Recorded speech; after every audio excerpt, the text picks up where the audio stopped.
As consumers, we are no strangers to streaming services, from Peacock to Disney Plus to Hulu to Netflix, just to name a few. But out of all these streaming services, Netflix continues to dominate the industry. Today I'm going over Netflix from two different lenses, from two different frames. One as consumers, the other one as business owners and investors and shareholders. This is not meant to be an individual stock pick advice, but it's more of trying to get you in the framework to get you to understand what it takes to be an individual stock investor. Because if you don't have the right mindset and you just simply jump in a deep end, you can be in for a big hurt.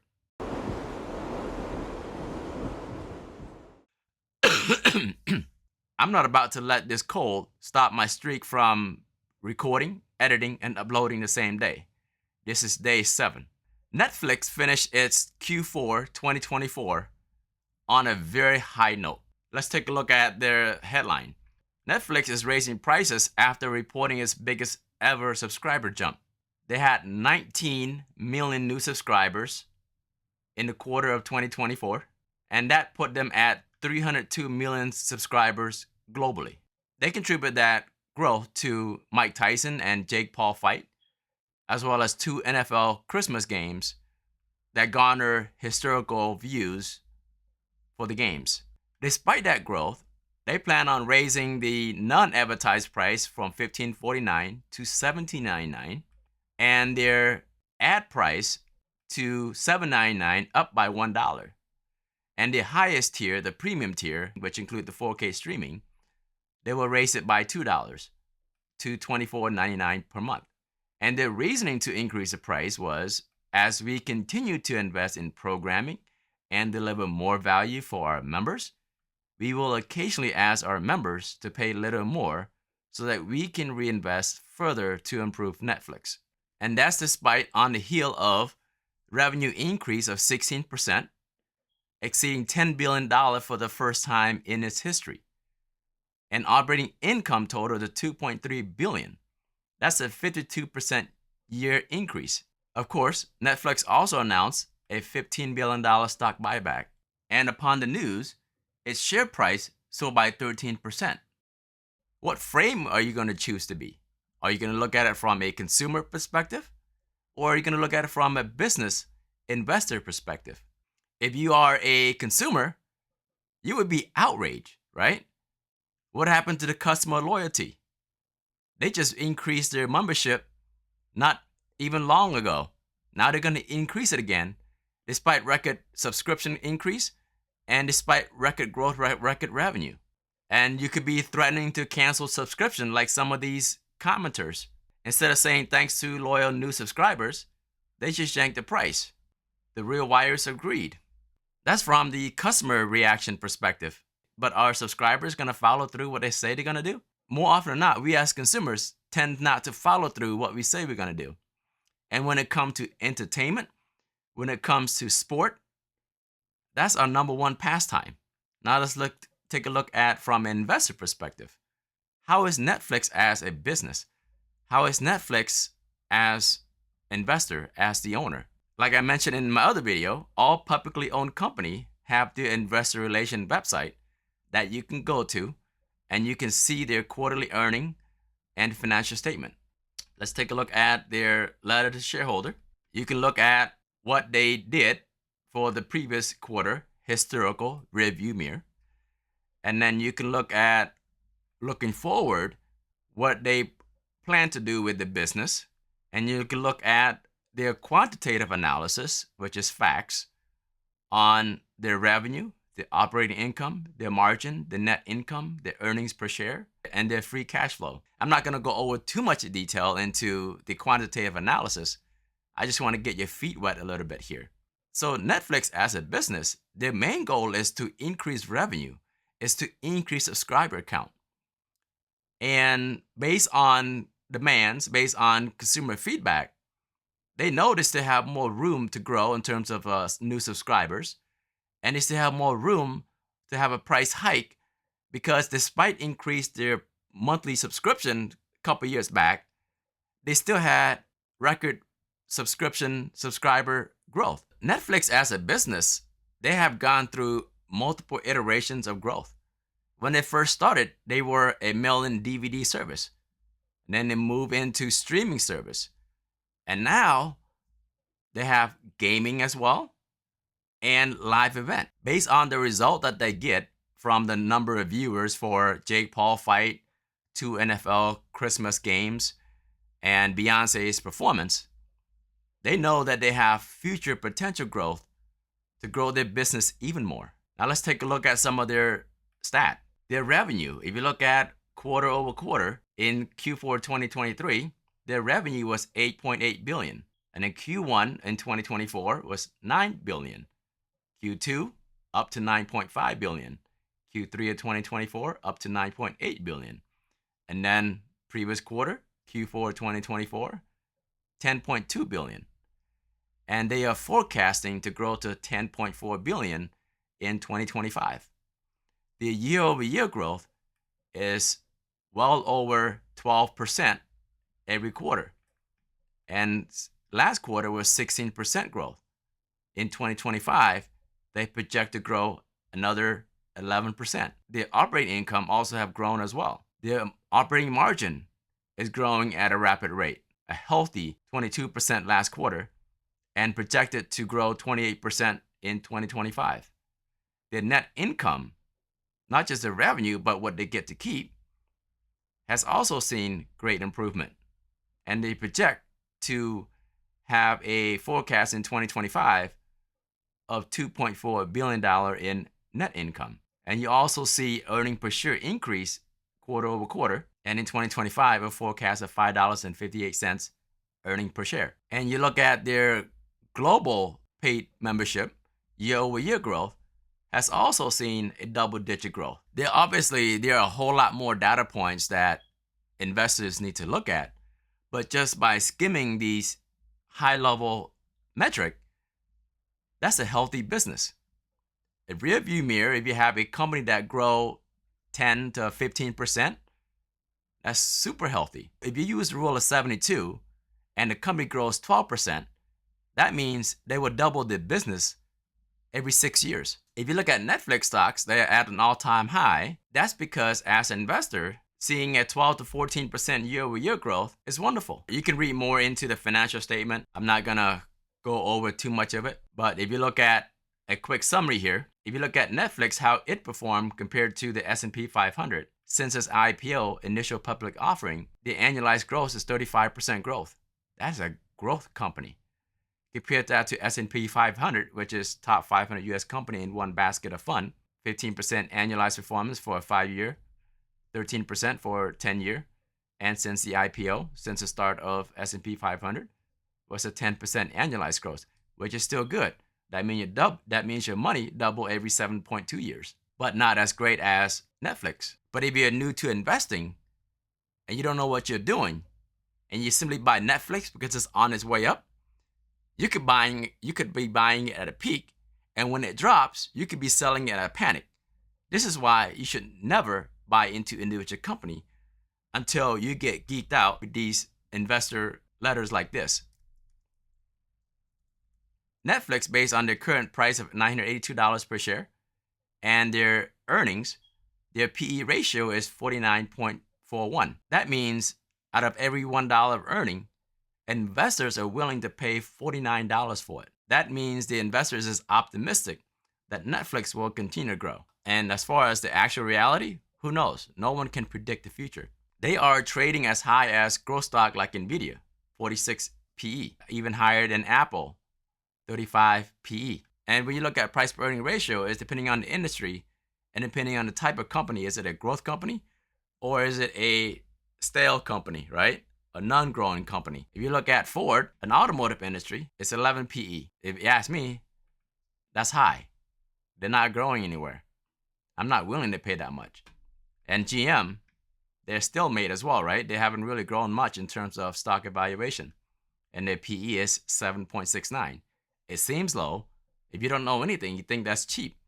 But that's about where automotive industry should be because they're not really a growth company. Full disclosure, I do own Netflix across multiple portfolios.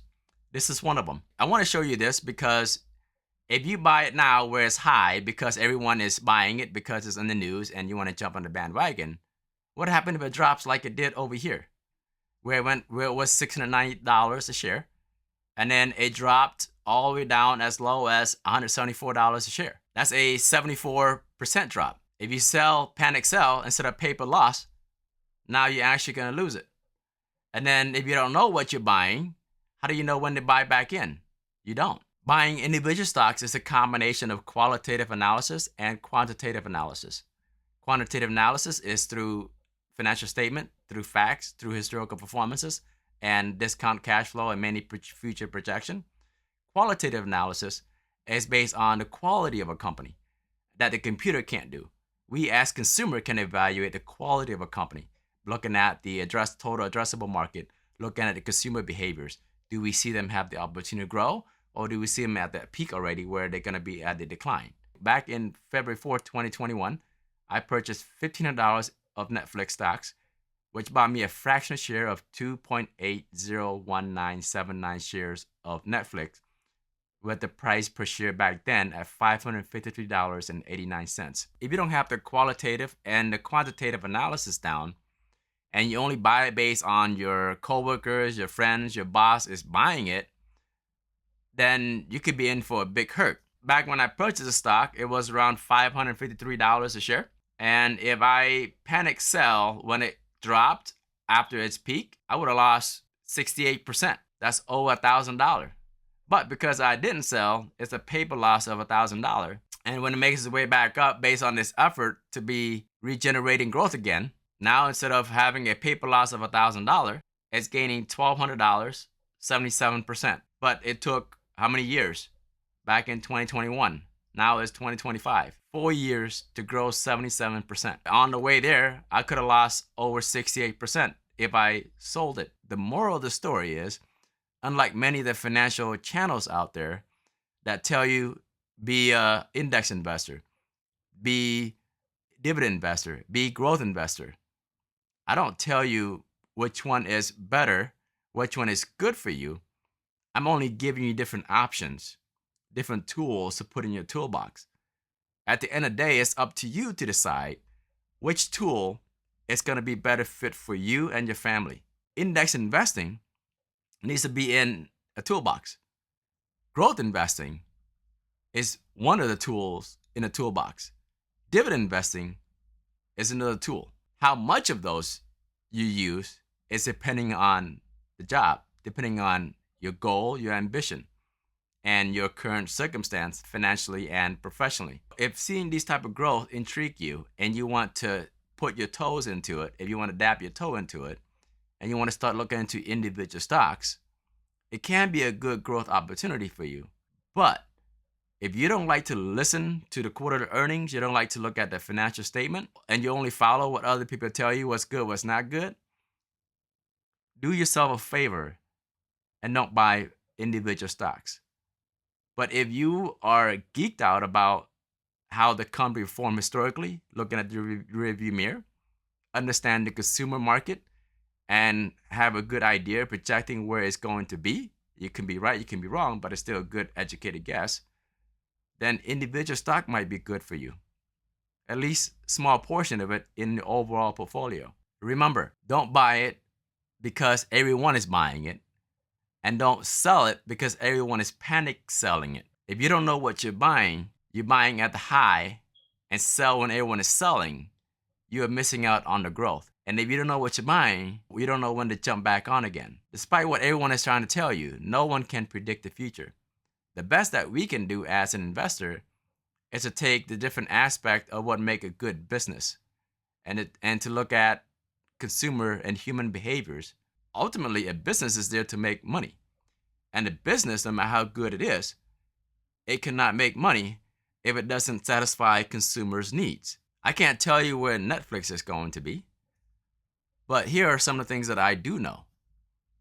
American loves sports, and live sports are not cheap. And Netflix has tried put their toes into live sport with great success, and they have the 300 million subscribers and the premium that they charge that could potentially, again, potentially, if the finance makes sense for them and the sport package, they can go from DVD mailing to streaming service to now live sport. And if they do that, despite what many consumers complain about, if you have the NFL games beyond Christmas games, based on consumer behaviors, based on how much Americans love their sport, who knows? Netflix might be right. They may still continue to grow at a double-digit growth. If that's the case, they might grow into the valuation with the current PE of 46. But if consumers say, you know what? They don't care about me. I've been their loyal customers and they continue to increase the price, I'm going to cancel. If consumers follow through with their words, Netflix might not be growing the double digit that they anticipate. It's a balancing act. We as investors have to weigh all those things. I hope you find this valuable and kind of get you thinking a little bit. Index fund is great investment. Is individual stock another opportunity for you? And I can't answer that for you because I don't know who you are. Only you can answer that. But if you do decide to invest in individual stocks, just need to make sure that you are doing your homework and don't listen to the expert, even Jim Cramer's. Don't listen to your boss, your friends. If you do your own research, you can make a good sound decision. You can make a good sound projection. And sometimes you're right and other times you're wrong. From the word of Peter Lynch, who managed Magellan Fund back in the 90s, who had an astounding growth, he mentioned that out of 10 stocks, he doesn't have to have all 10 winners. All he need was 4, right? You can have 6 that didn't do well, but 4 that are doing well, that are 10x, 20x, 100x, that more than make up the one that are not doing well. But it can't be just diversification because you don't know what you're doing. It's diversification. So diversification is good only if you know what you're doing. If you don't know what you're doing, it's still a shot in the dark. Now you know you have index investing as one way to grow your wealth, and you have individual stocks investing as another way to grow your wealth. What you use and how much you use is depending on you. If you are interested in investing individual stock, do yourself a favor and dedicate 1 hour per day to learn about how investing works in individual stocks, the benefit versus risk. And if you say you don't have time, I would challenge that statement, because look at how many hours you're on this phone, on the screen. Look at how many hours you watch the football game or stream shows on Netflix or Hulu. Instead of being just a consumer, you can turn from being a consumer into an investor as well. So instead of watching all the NFL game on Sunday, maybe watch it every other NFL games. And the time that you did not spend watching the games can be spent on doing research. Same thing with TV shows. Instead of watching all these streaming services, instead of watching all these TV shows, maybe skip some episode and dedicate that time to do more research. If you dedicate 1 hour per day to learn about investing, that return on time investment will do you great. That return on time investment will pay off in the long haul.